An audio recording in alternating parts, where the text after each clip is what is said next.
Hey guys, good morning and welcome once again to exam start. तो आइए guys जानते हैं 6 अप्रैल 2022 की top 10 news, top 10 current affairs.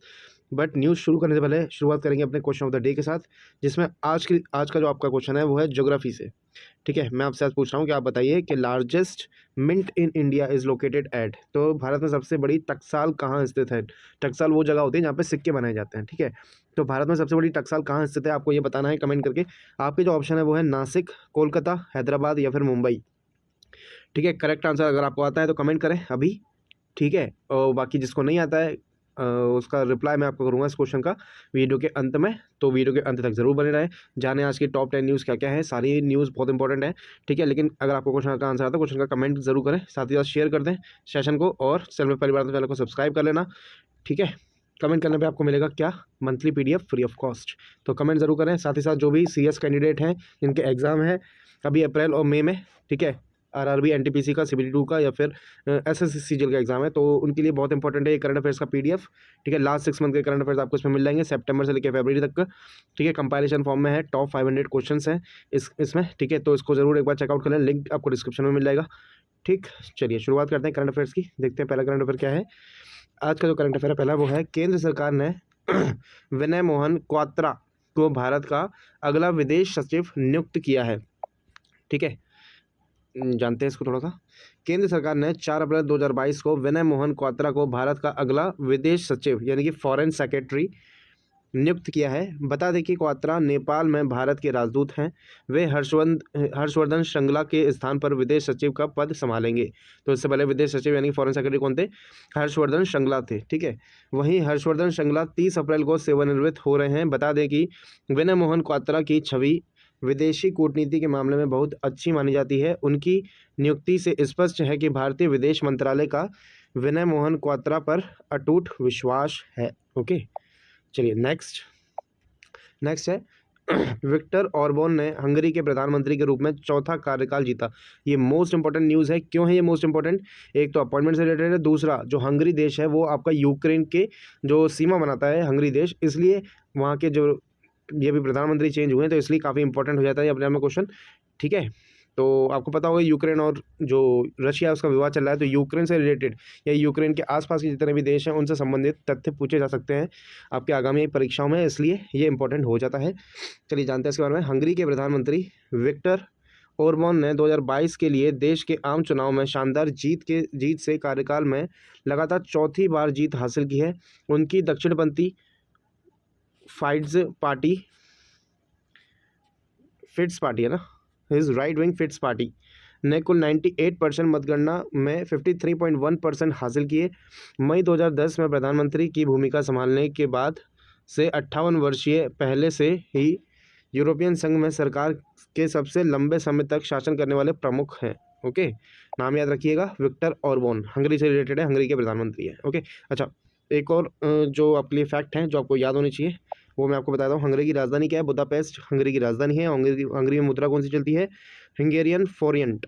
ठीक है, ये भी इंपॉर्टेंट है। चलिए नेक्स्ट देखते हैं क्या है।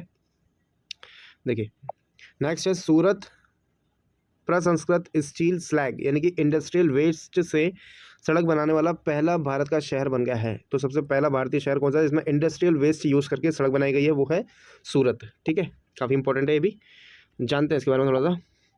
गुजरात का सूरत प्रसंस्कृत स्टील स्लैग यानी कि इंडस्ट्रियल वेस्ट से सड़क बनाने वाला पहला भारतीय शहर बन गया है। बता दें कि इस सड़क को केंद्रीय सड़क अनुसंधान संस्थान यानी कि सेंट्रल रोड रिसर्च इंस्टीट्यूट, वैज्ञानिक और औद्योगिक अनुसंधान परिषद यानी कि council of scientific industrial research, NITI Aayog, केंद्रीय इस्पात मंत्रालय, ठीक है, union ministry of steel and Arcelor Mittal Nippon steel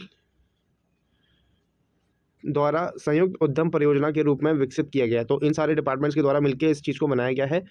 इस सड़क का निर्माण 1 साल के पहले शुरू हुआ था। यह स्टील कचरे के टीले को स्टील स्लैग में परिवर्तित करके किया गया है। यह सड़क 6 लेन की है, इसके दोनों ओर 3 लेन हैं।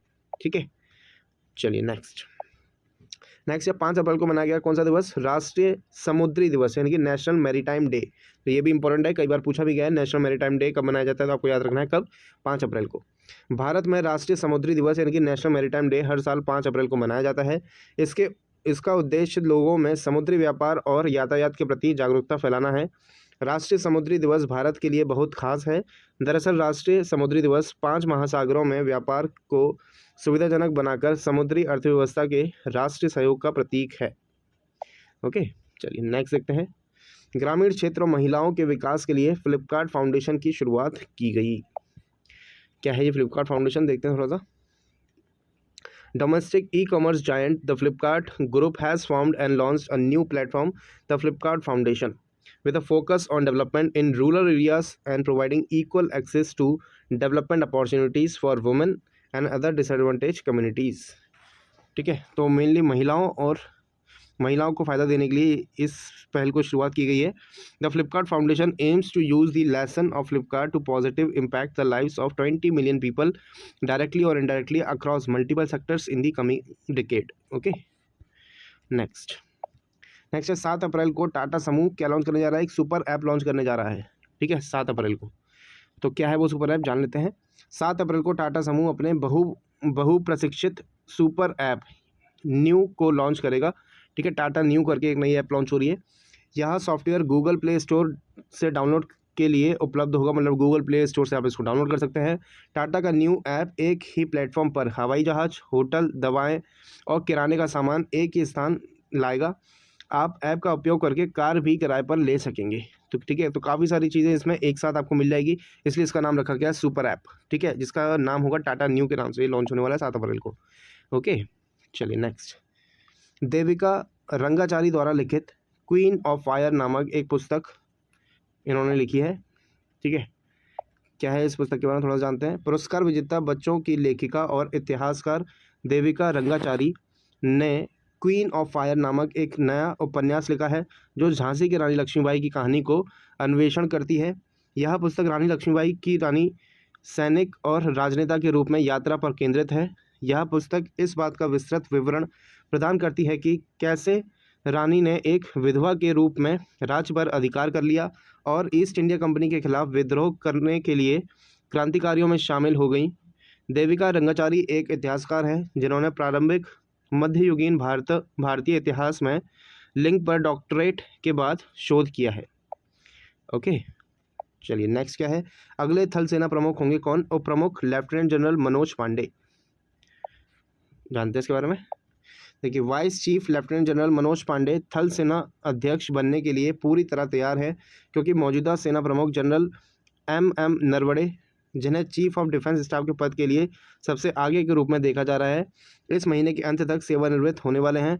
जनरल नरवणे के बाद कार्यकाल के सबसे वरिष्ठ होने के नाते लेफ्टिनेंट जनरल पांडे शासन संभालेंगे। ओके, तो ये बहुत ज़्यादा इंपॉर्टेंट है, इसको जरूर याद रखिएगा। चलिए नेक्स्ट क्या है। दिल्ली सरकार ने सरकारी स्कूलों में हॉबी हब स्थापित करने की योजना शुरू की है। हॉबी हब, देखते हैं क्या है इसमें। दिल्ली सरकार ने पाठ्येतर गतिविधियों को बढ़ावा देने के लिए स्कूल के समय के बाद दिल्ली में सरकारी स्कूलों के लिए हॉबी हब स्थापित किए हैं। ठीक है, तो इसे क्या कहते हैं? पाठ्येतर, यानी कि एक्स्ट्रा करिकुलर एक्टिविटीज़ को कहते हैं हिंदी में पाठ्येतर। ठीक है, तो इसको बढ़ावा देने के लिए एक पर्टिकुलर हॉबी हब की स्थापना की गई है। यह प्रोजेक्ट सिंगल शिफ्ट सरकारी स्कूल में लागू होगा।